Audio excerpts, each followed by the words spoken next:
I'm Bill Kassel, and this is Free Expression. This program is all about conveying the Christian message from a Catholic point of view and defending the liberty which makes it possible to do that. We discuss how reading the great works can fortify men, and we speak with a media star who lost it all and discovered his faith. Join us, sit back, and enjoy some free expression.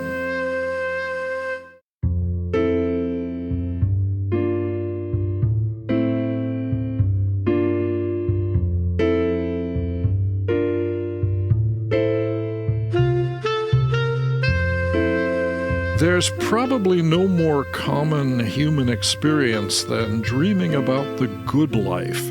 Recognition, professional success, glamorous friends, living large. Such are the elements of fantasy we all indulge once in a while. But how would you feel if you actually had those things and then suddenly a debilitating disease took them all away? That was the experience of Kevin Matthews, a commanding figure in Chicago's radio market during the 1980s and 90s. 1 minute on top of the world, the next, that world as fractured as the statue of the Virgin Mary he found discarded next to a dumpster. The surprising direction his life took after that is recounted in a new documentary film, Broken Mary, the Kevin Matthews story, from Fathom Entertainment, and he's here to introduce us to it. Kevin, thanks very much for being with us. No, thank you so much for the invite. For the benefit of those of us living outside the Chicago broadcast area, give us a little background on your career, would you? I was born in Pontiac, Michigan, was a really rough little town, and I eventually went to college after a counselor in high school said you're never going to go to college. And it seems like I was always that little defiant one. If you said I can't, I find a way to do something. I went to Grand Valley State College's outside Grand Rapids, and I met my wife, and I was going to go into education, but I, for some reason, was more attracted. They had this wonderful little 10-watt radio station, and I got interested in radio and eventually stayed there for a couple of years while I got my degree, but we were such radical little pirates, if you will, and it was during the punk era. And so I was the first to play the Sex Pistols or the Clash or all this stuff coming in from Europe while America was enjoying disco. I was on the violent end of music. And eventually we lost that radio station. The FCC took it away from us. The college shut us down because we were that good at what we did. And I got married in Grand Rapids. I had my son in Grand Rapids. I got my first job in radio in a commercial radio station, and eventually had one of the biggest popular morning shows. I was asked to go to St. Louis, and the money got bigger. And I stayed there for 9 months, and then Chicago, they came calling, and I had a chance to work with giants like Steve Dahl and Gary Meyer, Brandmeier, Johnny in the Morning, The Loop, AM 1000. We got into 32 states in Canada.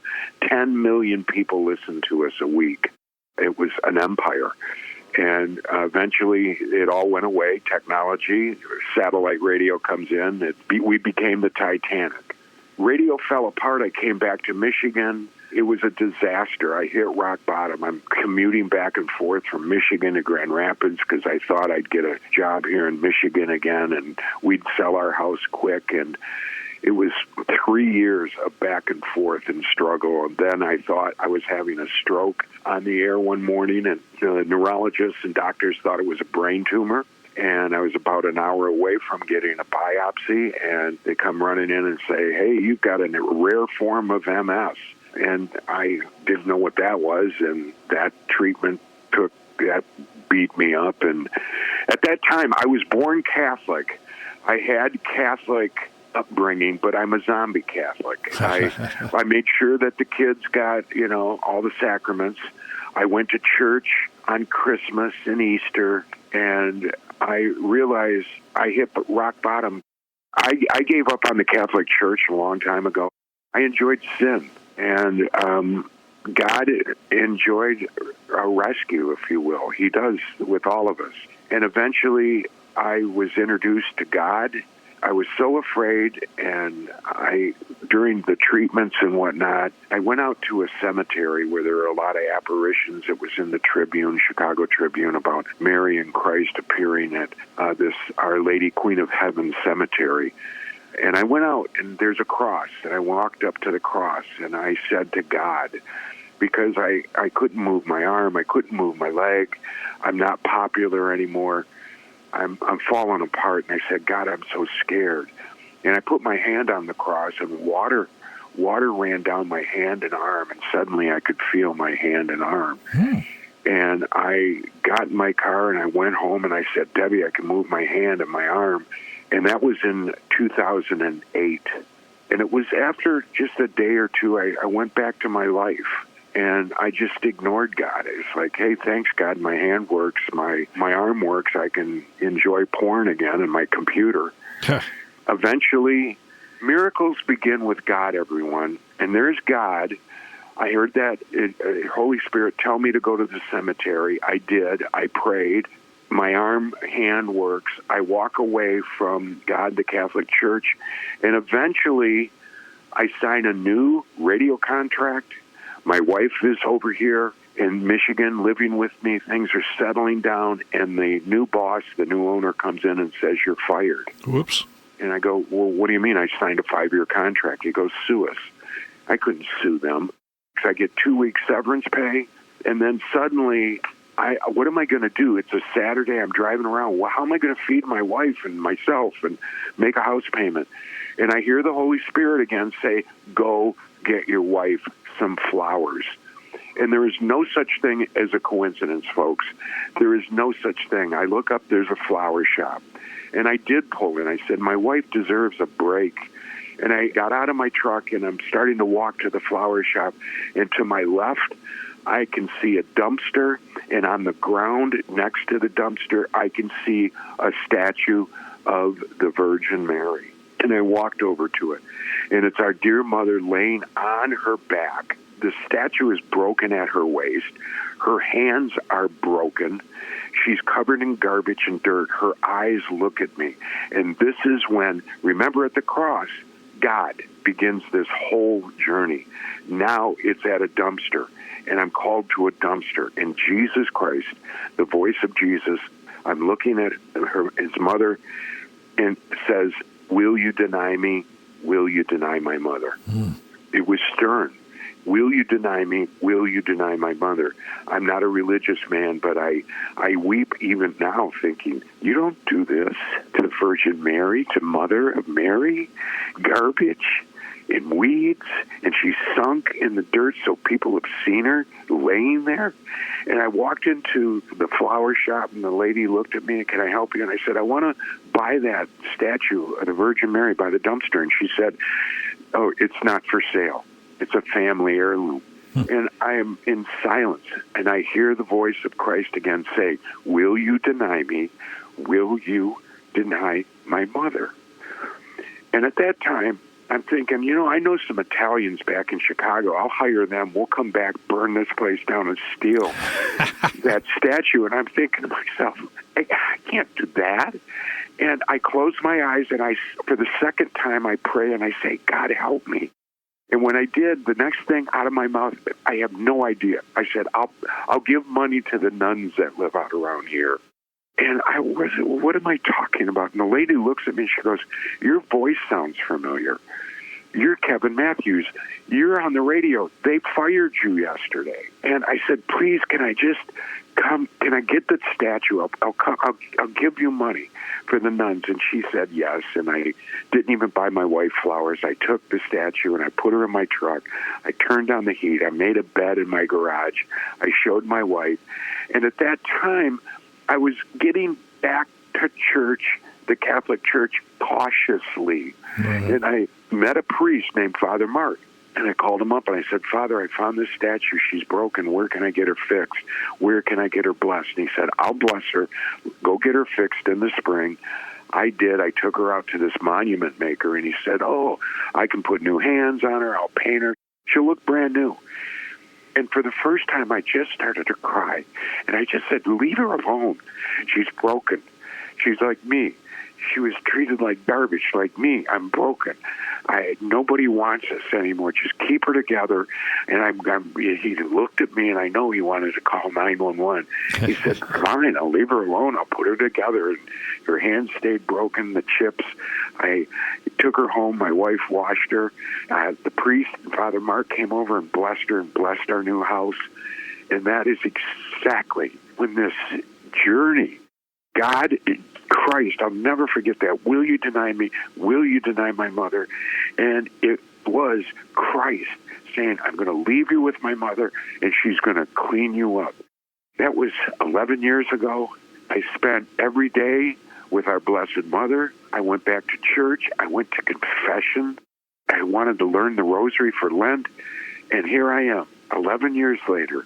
I am loved by God. I am loved by Christ. I am loved by our Blessed Mother and protected, the saints, the disciples. I am so devoted to God and the Catholic Church. It was Jesus Christ that built this church that I'm in. I remember taking Broken Mary out, and I also had to give money to the nuns because Father Mark reminded, "Hey, don't you owe nuns money? Those are Franciscans out here. Let's go meet them." And I did, and I paid them. And while I was out there, I said, "We're all broken, but we're loved by God." That's why I kept her. We're all broken, but we're loved by God. And Father Mark thought, "Wow, what a beautiful homily." And so he wrote a homily about how we're all broken, we're loved by God, and he would start the homily for 3 Masses on this Sunday, which, by the way, was October 13th, 2013, apparition of the sun, Fatima, no coincidence. Oh, yeah. And I got up in every Mass. I said, "We're all broken. We're loved by God." And I told people they can take the statue. She doesn't belong to me. She's for the broken. People took her into hospice, emergency rooms, the most broken, prisons. And people started to write and give thank you notes and bring her back to church with rosaries. And Father Mark said, "You should write a book. These people are getting so much comfort from our Blessed Mother." And we did write a book. A nun helped me write this book. She didn't like me at first. She thought I was Satan because I worked with, on the radio. I worked with Howard Stern. And she went back to the Mother Superior. She helped me. And she would ask me a question, and I would answer and write. And the first question she asked me was, "Tell me about your college radio station." And it was like going into confession. And I was so honest with her. And I wrote 10 pages, and she writes back, "Oh, my." We ended up getting signed by Matthew Kelly. I've got a new book now. I'm 2 books in. I've got rosary apps where I recite the rosary for free. I have all these stories. I didn't do a thing. God did this. And now I'm on screen, and I'm thinking to myself, I didn't do anything. I just want to be a shepherd dog to Jesus Christ. He's the shepherd. I'm nothing. Yes, I'm broken, but I've never been happier. I made a vow to God. I will just be a shepherd dog. Let me take any lamb that has strayed from Jesus. I'll move them back to Jesus without biting, without barking, and he'll do the rest. And I think to myself, how many lambs have come back? How did the movie arrangement happen? Again, no such thing as a coincidence. 6 years ago, I'm dragging this statue of our Blessed Mother around, and she's 70 pounds, and I load her in my front seat, and she's my wingman, and we go to these places and talk, and I was talking at this men's conference how we're all broken, we're loved by God. Everybody, I just said to these men, you have no idea how much you are loved. You have no idea. Go, back, walk to Christ. We only have one more shot. This is a layover. The next place we go is either going to be heaven, hell, or purgatory. And Eric, who is the president of ODB Films, he was there that day and heard me, and we just started to talk. This is an amazing story. And that was 6 years ago, and we talked, and he watched me talk more in front of thousands, and it's just a beautiful story. It's not about me. It's about that God is using me. I'm that shepherd dog. I can't walk. I'm old. I'm tired. I'm bruised. But I'm loved, and people are coming back. And I love our Blessed Mother so much. And wait till you see this movie. It's not about me. It's about us. Everybody can relate to it that watches it because we're all broken. We're all broken, and we're loved by God. You can always come back. God just wants you to come back. And, once we die, we don't go to God. We go through Jesus. I am the way. I am the truth. I am the life. No one comes to God the Father except through me. Will Jesus Christ recognize you? Will he go, who are you? I don't know who you are. Or will he go, I know of you because my mother speaks highly of you. You know what I'm saying? And I love my life right now. I love what I do. I think of how many rosaries are going to be recited after this movie debuts October 7th in 1,000 theaters in America. I didn't do that. God did that. Yeah, that distribution arrangement is kind of unique. It's a one-day only thing, right? Yeah, and who's going to come? It's God that did that. I don't have the power to do that. Eric and Fathom and these people that do this for a living, and you start to take a look at the small circle of people that are out, regular human beings like me, who are out as disciples, saying, I just go back to him. Look at the Chosen and that staff, and look at Jim Caviezel and right. Mel Gibson right now he's in Sicily doing part 2, and look at Mark Wahlberg and all these people, all these priests, all these people, regular women. Look at the new Pope. Look at hundreds of thousands are coming back. Young people are coming back. Babies are being baptized, but we still have a lot to go. And, my heart, I weep for Mary because of what's happening to the unborn. Mary has not had a break of the unborn being tortured and slaughtered since King Herod wanted to find Jesus Christ, this little one. And they had to go to Egypt. But all the ones that were being just butchered at that time are still happening today. The unborn are still hunted. And Mary mourns for those that are hunted. Well, this is just a terrific story. How can people get more information? Where can they get tickets to see the film? If anybody is on Facebook or Instagram, you can go Broken Mary Film, and it links you right to where you can get tickets. Or I have a site myself that is brokenmary.com. brokenmary.com. If you want me to come speak, you can arrange that. Also, it talks about the film. You can hit that. It shows you where tickets are being sold all over the country. brokenmary.com. I recite the rosary for free every day. brokenmary.com. Kevin Matthews, Broken Mary, the Kevin Matthews story. It's a book, it's a film, it's just an incredible story. Thanks very much for sharing it with us. Thank you. And again, it's not the story of Kevin Matthews, it's the story of us. We're all broken, but we're loved by God. Go to him.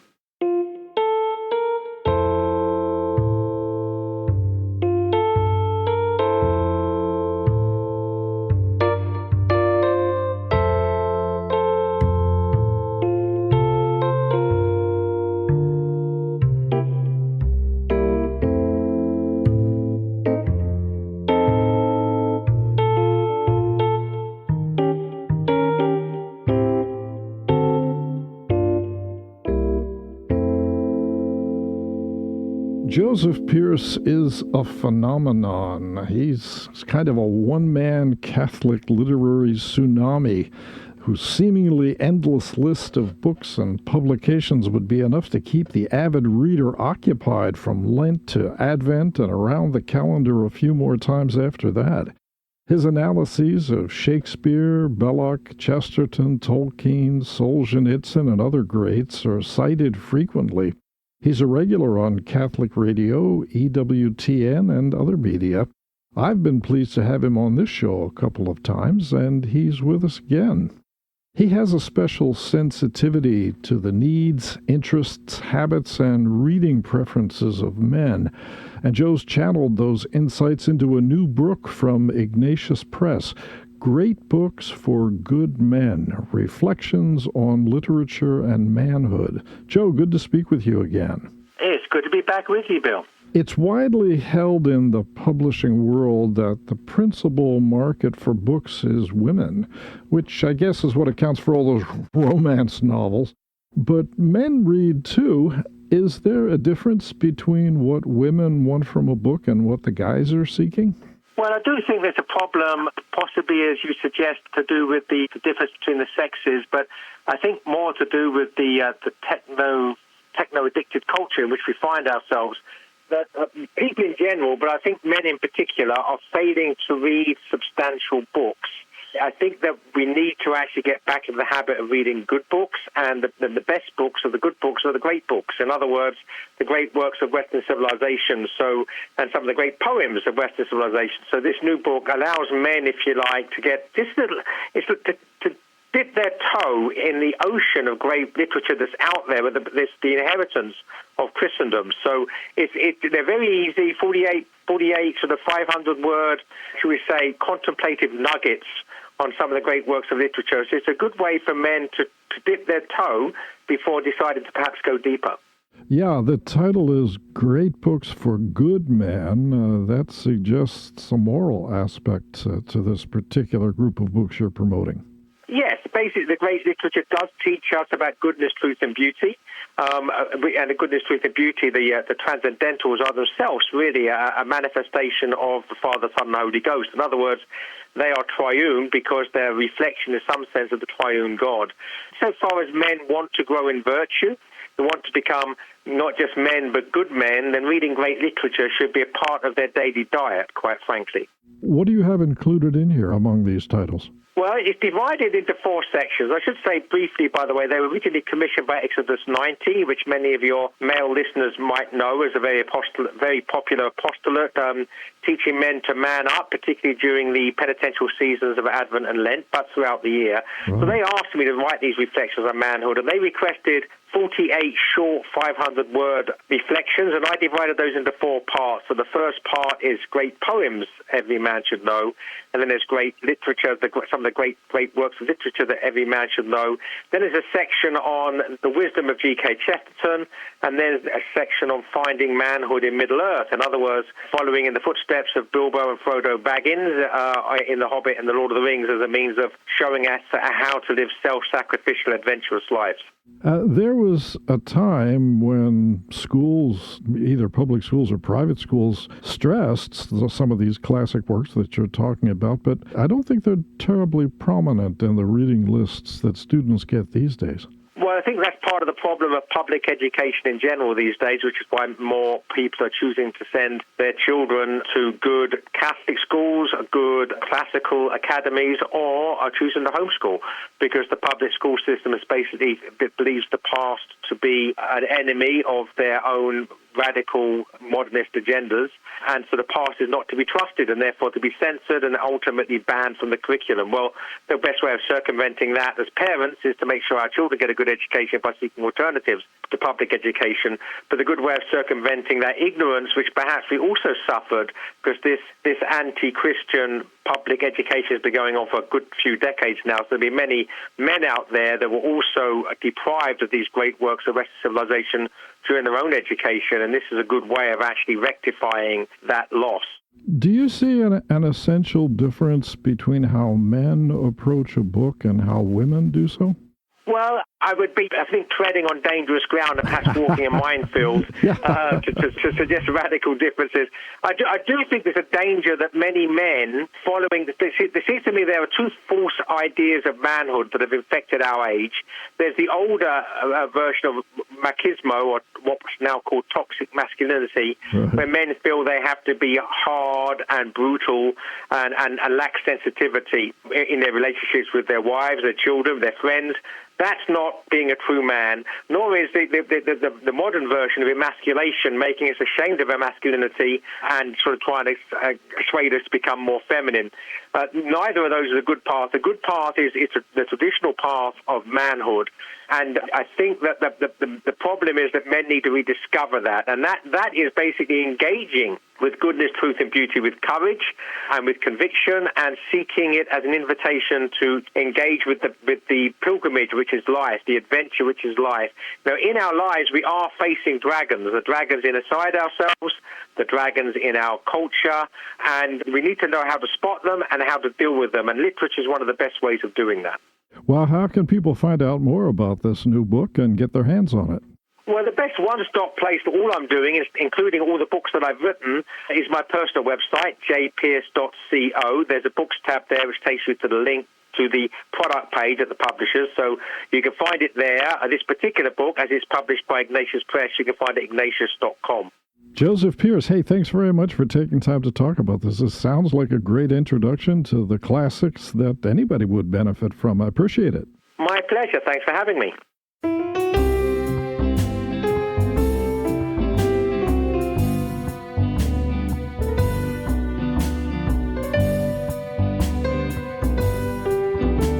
Don't forget to support your local Catholic radio station. In this time of media bias and information warfare, Catholic radio is becoming increasingly important as an alternative information source. Our programming is based on the Word of God and the teaching of His Church, and we bring you the factual, truthful information you aren't getting from the mainstream media. Support Catholic radio. Your generosity keeps Catholic outlets on the air, and donations to broadcast ministries can be tax-deductible. Urge your friends and relatives to tune in as well. And please, let me know what you think about these shows. Tell me what books you're reading, what media you follow, what sort of music communicates with your soul. I'd love your suggestions on topics we might explore that touch the lives of Catholics today, important ideas we might discuss, interesting people we might speak with. Email me with your thoughts, Bill Kassel at sbcglobal.net. That's BILLKASSEL, all one word, Bill Kassel at sbcglobal.net. Be with us next time when we explore other aspects of religious communication and look deeper into the great Christian heritage of free expression. Free Expression with Bill Kassel is a production of Good Shepherd Catholic Radio and Company Publications, where good books, good music, and good radio are always good company. Dan Curris provided technical assistance. Theme and incidental music are by Dan Adam. The program was produced and directed by Bill Kassel. This is Good Shepherd Catholic Radio.